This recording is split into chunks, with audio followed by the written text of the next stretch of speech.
original publication dates for those. The others were written at various times over the years, and I'm afraid I cannot remember their birthdays, and so they've been annotated as undated.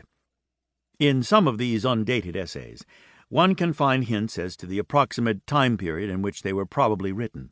For example, "I'm mad as hell and I'm not going to take it anymore" is undated, but I must have written it in 1999, given the content of the piece. On another note, it's interesting to observe that in this essay, I refer to the videocassette as a newborn vaudevillian.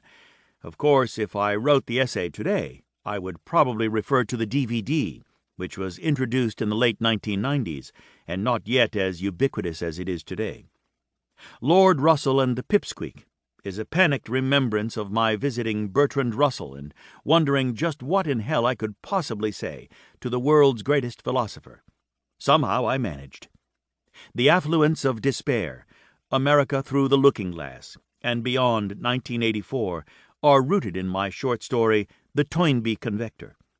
Surrounded for years by people who arose each morning on the dark side of their beds, I knew they looked upon me as a fool.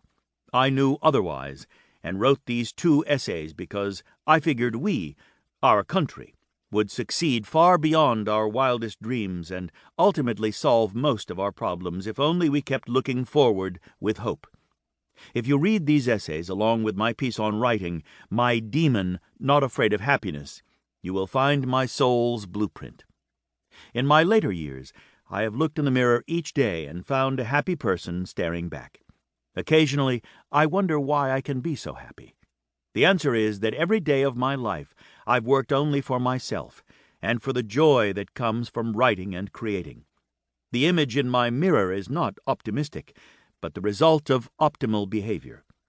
Another of my life's loves is France, particularly Paris, City of Light.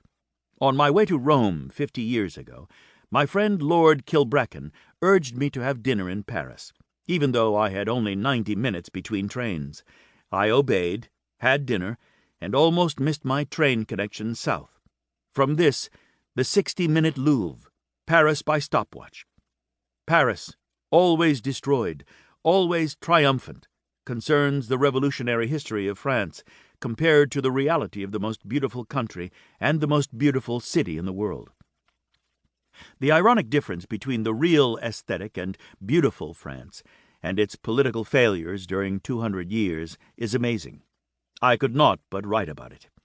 And of course, I love my home city of Los Angeles. L.A., how do I love thee? And L.A., out of the way and let us happen, were written because so much of the rest of the country, particularly New York City, has beaten up on us over the years. The great thing about L.A., as indicated in the essays, is that there you have the freedom and opportunity and resources to find your way to become anyone you want. You don't have to assume the attitudes or opinions of the rest of the country. There you find the delicious freedom, especially to become the kind of writer you want to become. Mars, too soon from the cave, too far from the stars, positions us exactly where I think we are at this time in history. We have much to forgive ourselves for, and it all must be forgiven if we are to move forward. Those of us living now are, in my opinion anyway, the in-between generation. It's been only a few thousand years since we emerged from our caves. We have to be patient with ourselves as we move on in our return to the moon and onward to Mars. I think this is inevitable. It will happen, and we must not let our prejudices stand in our way. On that final note, dear readers, I leave these familiar essays in your gentle hands. About writing. My Demon, Not Afraid of Happiness, undated. I have a strange and incredible muse that, unseen, has engulfed me during my lifetime.